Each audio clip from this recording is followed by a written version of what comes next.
A leader has said Hitler massacred 3 million Jews.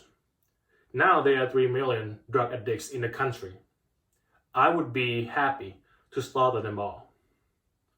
This leader also gained approval ratings from the public, more than 80% all time. This leader has to lead a country that's infused with corruption and drugs.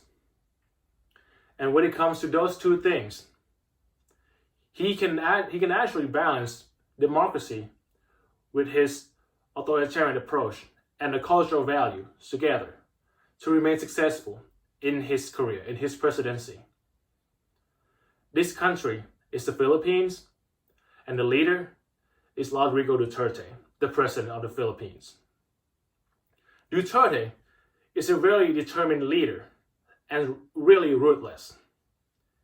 His mission on war on drugs, since he gained his presidency in 2016, has resulted in more than 20,000 killings. More recently, during the lockdown, he basically stated to the public that whoever violates the lockdown policy, the policeman can shoot him dead. It is ruthless. It is true. He's been saying a lot of harsh comments, but when it comes to fighting drugs and corruption, sometimes we really need a strong man to lead the country. You can't be peaceful at all time. Duterte also does not concern about formality much. He actually once remarked at the former US President Barack Obama that he can go to hell. He also stated to the public, do not do drugs or I will kill you. And he also said to the drug addicts that I will dump all of you into Manila Bay. He actually did. He was not joking. So Duterte actually has a really clear message in his mission in war on drugs that makes him has high popularity among the Filipino all time because they feel safe. He would also get down and dirty when he was a prosecutor before he became a president.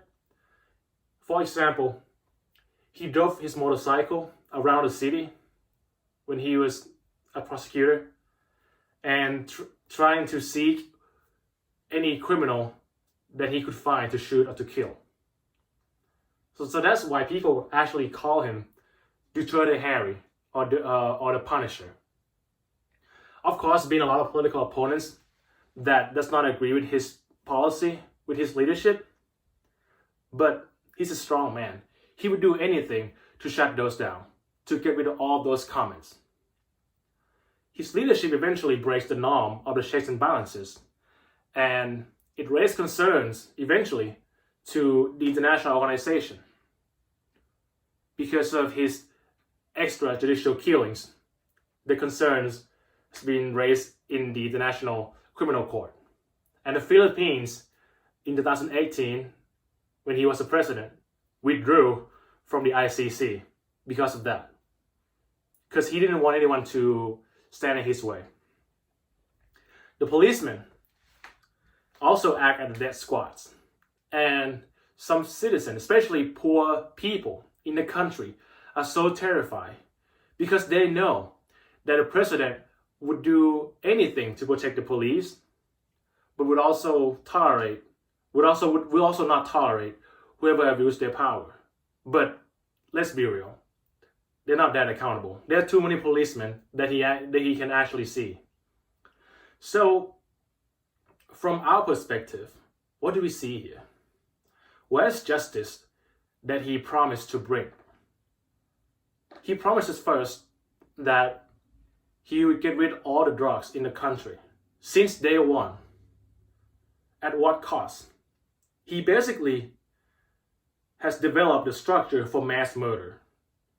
He also has violated a lot of civil rights.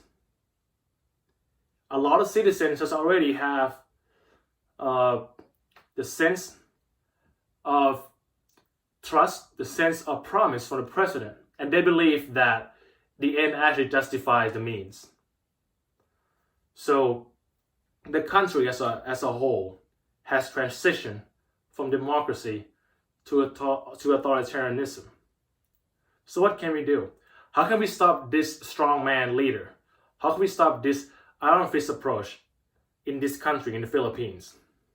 Well, we don't actually have the answer for that. There are a lot of things that people can do, but you got to remind ourselves one thing, that this person, because he is really popular among citizens, he would do anything that people try. He would do anything to get rid of whoever's trying to stand in his way. And he's a dangerous person. He's strong, powerful, reliable to the people, and nobody can actually stop him.